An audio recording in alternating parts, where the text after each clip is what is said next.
Thanks so much for being with us. No problem. How are you? We are doing well. Let's talk about that game.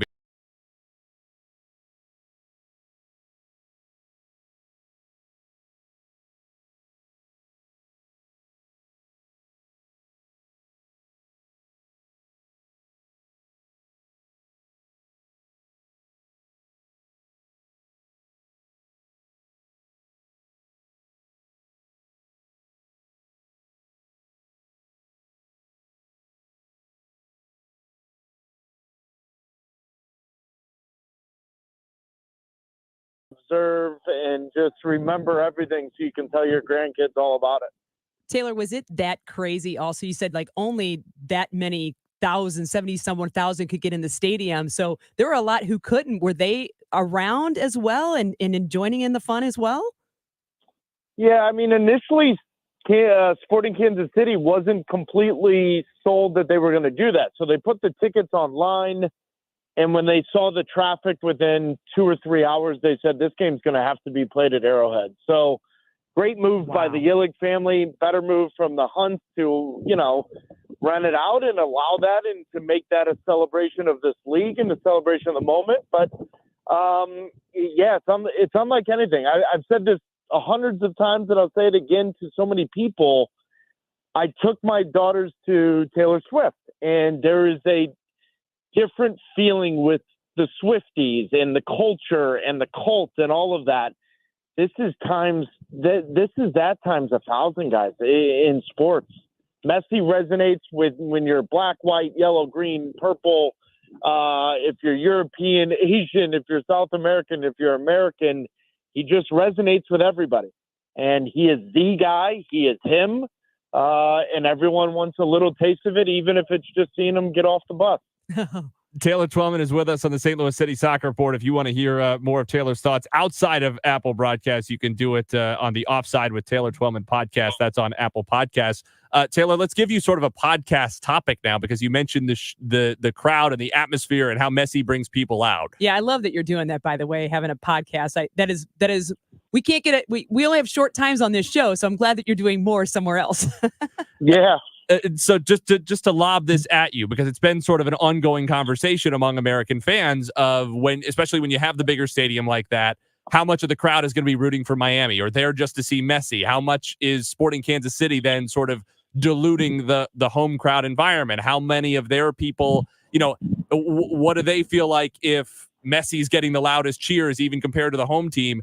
How do you weigh in on how MLS teams have managed that, of sort of respecting that Messi is, the GOAT and needs to be treated that way and can be leveraged to provide a lot of value for MLS? But at the same time, when he's on the road, you sort of want the home fans to cheer against him, just like any other great player for an opposition team. Are you sure you didn't listen to my latest episode of Offside? I'm trying to help you out, Yeah, this was unlike anything. I was stunned. I thought Kansas City, Missouri was going to be pro-Messi. I thought Kansas City, Missouri was going to be – and listen, I was there for the Board of Tourism in Missouri, signed autographs an hour before the game. I met people all the way from Saskatchewan in Canada to South Dakota to Louisiana to Minnesota. North Carolina. It was all over the place. I've never heard more of a pro-Kansas City crowd in my life. Now, listen, they got what they wanted, and that was a Messi moment, but they were rooting for Sporting Kansas City. The only stadium I've been in, ironically, that has been pro-Messi and only Messi was the New York Red Bulls and Red Bull Arena, which surprised the heck out of me. I'm going to be in Boston, my hometown, for the last 23 years next weekend at Gillette Stadium. They're sold out, 70,000.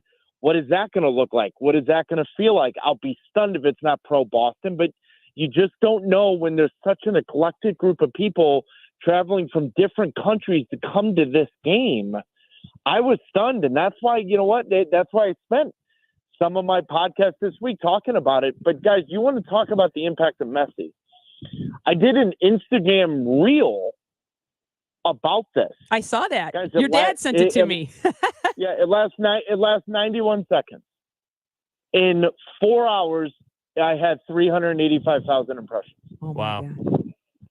So it's just people are desperate for Messi. It is Taylor Swift is the only comparison that is in that realm where they just want it. They crave it. It's a cult. It's a culture. It's a drug.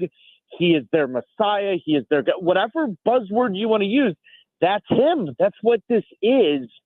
And I just was pleasantly happy that Kansas City, Missouri showed up to represent Kansas City, Missouri over their fandom of what could be the greatest player to ever play the game. Wow. Is that, do you think, knowing a little bit about City and City's fans, St. Louis City, should we expect somewhat the same when they come June 1st?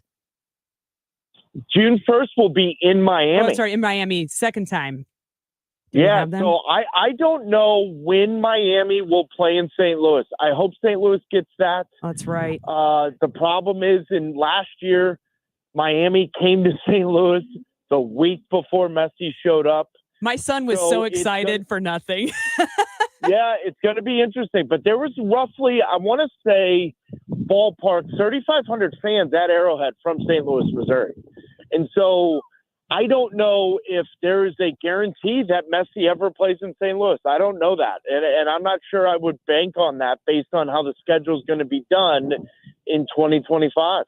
Yeah, and you would think, again, having him play, to the degree that MLS can tinker with it, having him play in places where they have good outdoor venues available that are 70,000 plus is looking pretty attractive. Well, yes, but to that point, though, and people should be well aware of this, like MLS is doing a very good job of giving everyone a little taste of it. Mm-hmm. This year, when he's playing for Argentina in Copa America, Miami will play in a stadium in their league games that he played in last year. So nobody during Copa America will miss a Messi experience. Does that make any sense? Yes, I understand. It's brilliant scheduling by Major League Soccer to understand, hang on a minute, we know we're playing during the summer tournament. Let's make sure the Messi games, the Miami games, so to speak, and they did it right. Like, he's going to go to Vancouver. That's Vancouver's taste of it this year. So I think MLS deserves a little bit of credit in understanding what they're doing, how they're going about it, and trying to be as smart about it, but also reward these MLS owners with moments like this, where the Illich family deserves this moment for what they've done with the Kansas City franchise. Taylor, I know we only have you for just another minute. Well, we do.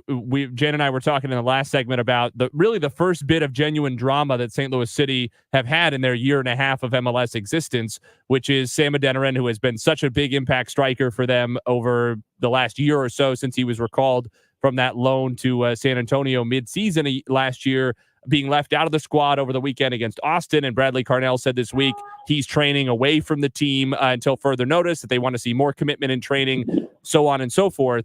In your experience, having been around the game, both as a player and then as a broadcaster, what kind of message does that send, especially when it's the first time in the history of the team that a relatively high-profile player now is sort of being publicly reprimanded by the coach and being forced to train away from his teammates? Yeah, I mean, one, it happens all over the world. It happens in this league, so that's normal. Two, I think there's way more to this than just that. If I'm not mistaken, and I reached out to the players' union on this to understand Sam Adeniran's contract. If I'm not mistaken, July 1st, he can sign he's up, guys, at the end of the year. Wow. Sam Adeniran his contract is completely up at the end of the year, which means on July 1st, he can sign a pre-6-month contract anywhere in the world. Not in Major League Soccer, but he can go somewhere in the world. This is tricky. So I think, whether whatever happened in training, I can't speak to that. I'm not there. I have no idea what happened there. But I do know in professional sports, there's got to be underlying reasons for other things and for absences. And I think the contract's a big part of this with Sam Adeniran. And I think that's where the conversation's going to go, whether it's going to be with his representation or whatever it may be.